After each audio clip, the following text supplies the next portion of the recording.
तो हेलो बच्चों, कैसे हो आप लोग। आई थिंक आपके एग्जाम अच्छे हो रहे होंगे। तो फिजिक्स का एग्जाम अभी नहीं हुआ है आपका। क्लास 12 का एक इम्पोर्टेंट टॉपिक है आपका कूलाम का नियम। पूछता है कि कूलाम का वैद्युत बल संबंधी नियम लिखिए। ठीक है, तो इसको देखते हैं क्या है ये।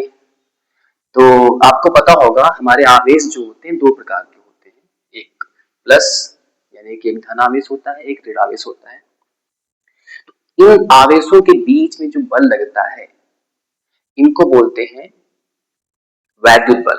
तो इन आवेशों के बीच में जो बल लगता है, इस कितना बल लगता है वो कूलाम ने बताया था। ठीक है ना, उनका फार्मूला उन्होंने बताया था, तो उसी को हम आज देखते हैं। ठीक है, तो हमने क्या किया, दो आवेश ले लिए और कैसे हैं, दो बिंदु आवेश है। कूलाम कूलाम का नियम जो है दो स्थिर बिंदु आवेशों के लिए है ना। आवेश जो है पॉइंट चार्ज है।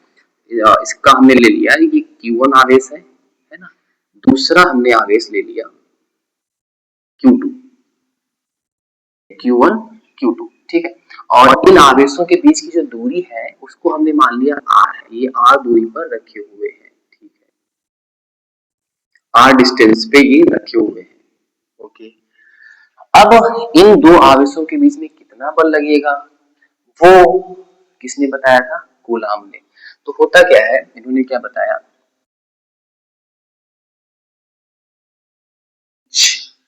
लगने वाला वैद्युत बल इन आवेशों के परिमाण के गुणनफल के समानुपाती होता है। आवेशों का जो मैग्नीट्यूड है, परिमाण है, उनका गुणा करेंगे और इनके बीच की दूरी के वर्ग के व्युत्क्रमानुपाती होता है। ठीक है, यही बताया था उन्होंने। जो बल लगता है आवेशों के परिमाण के गुणनफल के समानुपाती और इनके बीच की जो दूरी के वर्ग के व्युत्क्रमानुपाती होता है। इसको रिप्रेजेंट कैसे करते हैं, F proportional to Q1 Q2। ठीक है, आवेश Q1 Q2 है, इनके मैग्नीट्यूड है। ठीक है, मतलब आवेश प्लस माइनस भी हो सकता है। अगर आपके आवेश समान आवेश है तो इनके बीच में कौन सा बल लगेगा, प्रतिकर्षित करेंगे। यानी ये प्लस है, ये प्लस है, तो एक दूसरे को रिपेल करेंगे। और अगर अपोजिट आवेश है, अपोजिट चार्ज है, तो एक दूसरे को अट्रैक्ट करेंगे। इनके बीच में अट्रैक्शन फोर्स आ जाएगा। ठीक है, इक्वेशन नंबर इसको चाहो तो 1 मान सकते हो। और दूसरा क्या बताया था, उनकी दूरी के वर्ग के व्युत्क्रमानुपाती होता है। तो F proportional to 1 upon r square, equation number 2। Equation number 1 और 2 को जब हम क्लब करेंगे, ऐड करेंगे, तो क्या हो जाएगा, F proportional to Q1 Q2 upon r square. ठीक है, अब आपको पता है, आप इक्वेशन में इसको चाहो तो 3 लिख सकते हो। अब आपको पता है कि जो ये अनुक्रमानुपाती का साइन है, ये समानुपाती इसको भी बोलते हैं। ठीक है, तो जब ये हटता है तो हमारे पास एक अनुक्रमानुपाती नियतांक आता है। दैट इज क्या आ जाएगा, के स्मॉल के है, के Q1 Q2 upon r square. ठीक है, ये समीकरण नंबर 4 ऐसे रख सकते हो, कोई दिक्कत नहीं है यहाँ पे। ठीक है, अच्छा ये आ गया। अब k का जो मान होता है, k का मान होता है 1 अपॉन 4 पाई एप्सिलॉन नॉट, जो कि इसका मैथमेटिकली इसका मान क्या होता है, 9 इंटू 10 की पावर 9। ठीक है, इसका मात्रक निकालना चाहो तो आप निकाल सकते हो। कैसे निकलेगा, ये आ जाएगा न्यूटन मीटर स्क्वायर प्रति कूलाम स्क्वायर। ठीक, आवेश का मात्रक कूलाम होता है। ठीक है, तो कभी कभी पूछ देता है कि अनुक्रमानुपाती नियतांक जो है इसका मात्रक क्या होता है, न्यूटन मीटर स्क्वायर प्रति कूलाम स्क्वायर। आप निकाल सकते हो यहाँ से।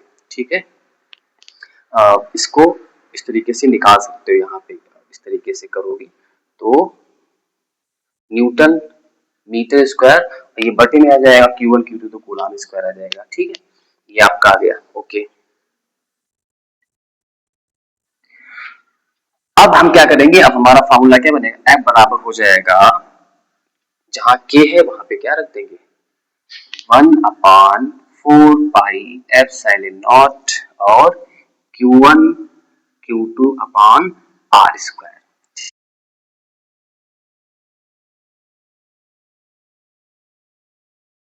9 इंटू 10 की power 9 Q1 Q2 upon R square.